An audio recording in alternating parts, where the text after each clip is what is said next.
مربی کی صفات کیا ہیں، اس کو کیسے پہچانیں، اور کیا ہم مربی کون ہوتا ہے اس کو اور کس طرح سے سمجھا جائے؟ تو دیکھیے، وہ انسان جس کے پاس حکمت ہے اور جو کیریکٹر یا کردار ہے وہ بلند ہے. اس کا مطلب یہ نہیں ہے کہ اس سے غلطی نہیں ہوتی، اس کا مطلب یہ نہیں ہے کہ وہ معصوم ہے، اس کا مطلب یہ نہیں ہے کہ وہ بہت ہی کوئی سپر ہیومن قسم کی چیز ہے. ایسا بالکل نہیں ہے. وہ بھی بشر ہے، اس سے بھی غلطی ہوتی ہے، وہ بھی ایک انسان ہے. لیکن بہرحال اس کو اللہ نے حکمت عطا کی اور اس کے پاس سمجھ بوجھ ہے، اور اس کے اندر اخلاص موجود ہے، اس کے اندر للہیت موجود ہے، اور اسی وجہ سے مطلب اس کے پاس اخلاقی اور کردار کی ایک بلندی موجود ہے. الحمدللہ، یہ مربی کی ایک پہچان یہ ہے. پھر مربی کا جو رول ہے، اس حوالے سے مربی کی اور پہچان سامنے آتی ہے.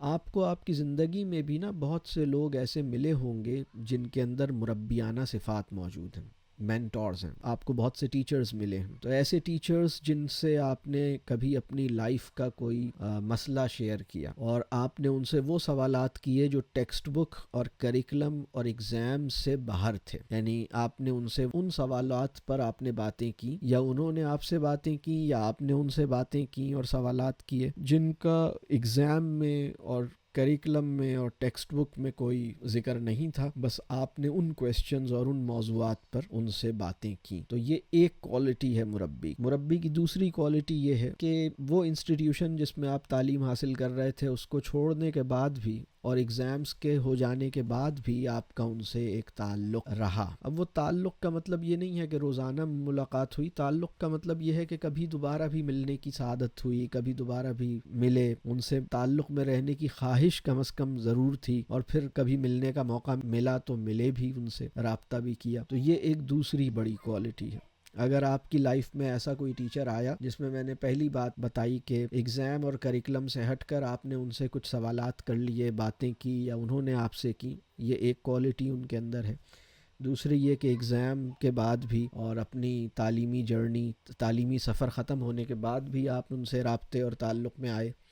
تو یہ دو باتیں ہو گئیں. تیسری بات یہ کہ ان سے تعلق کے نتیجے میں آپ کو زندگی کا شعور ملا، آپ کو زندگی کا ایک مقصد سمجھ میں آیا، آپ کو اپنے اوپر یقین اور اپنے اندر امید پیدا ہوتی ہوئی محسوس ہوئی، یا آپ کا اللہ سے تعلق بہتر ہوا، یا آپ کو زندگی میں کچھ اصول آپ کو سمجھ میں آئے. یعنی ان سے ملنے کے نتیجے میں آج آپ کی زندگی ایک بامعنی زندگی بن گئی ہے، یا بننے جا رہی ہے، یا اس کا امکان پیدا ہو رہا ہے. الحمدللہ. اگر ان لوگوں کو آپ کی زندگی سے نکال دیا جائے تو شاید آپ آج جس جگہ پہ کھڑے ہیں، شعور اور علم اور حکمت اور زندگی کی مقصدیت کے ساتھ، ہو سکتا ہے اس سے بہت پیچھے چلے جائیں. یہ ایک تیسری بڑی کوالٹی ہے. بہت سارے ٹیچرز آئے ہوں گے آپ کی لائف میں. یہاں جانتا ہوں آپ کے جو ماشاءاللہ چونکہ سب ایک بہت پڑھے لکھے اور قابل لوگ ہمارے ان پروگرامز میں تشریف لاتے ہیں، تو مجھے اندازہ ہے کہ ہر ایک کی زندگی میں 50-60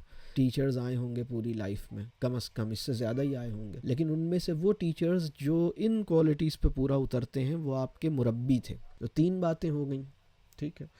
چوتھی بات یہ ہے کہ وہ ٹیچرز جن سے تعلق کے نتیجے میں دنیا حقیر لگنے لگی، مال و دولت اور منصب کی جو اٹریکشن ہے یا کشش ہے وہ کمزور ہو گئی، اور بڑی گاڑیوں کا، بڑے مکانوں کا، مال و دولت کی جو کشش ہے وہ دل سے کم ہوئی، یا موت کے بارے میں، اس دنیا کے بعد والی زندگی کے بارے میں کچھ غور کرنے کا موقع ملا. تو یہ چوتھی کوالٹی ہو گئی. یہ بہت بڑی کوالٹی ہے. تو مسلمان کی آئیڈیل سائیکی یہ ہے کہ وہ دنیا سے بیزار نہیں ہوتا، وہ دنیا سے لطف بھی لیتا ہے، دنیا میں خوش بھی ہوتا ہے، دنیا کو دیکھ کر خوش بھی ہوتا ہے، دنیا کو برتتا بھی ہے، دنیا میں ایک شان کے ساتھ چلتا بھی ہے، اور دنیا کے اندر اللہ نے جو نعمتیں رکھی ہیں ان سے محظوظ بھی ہوتا ہے. لیکن دنیا کی رغبت اور دنیا کی محبت سے اپنے دل کو پاک رکھتا ہے. یہ بہت بڑی بات ہے. اللہ ہمیں یہ عطا کرے یہ درجہ کہ ہم اس کے طالب بنے بغیر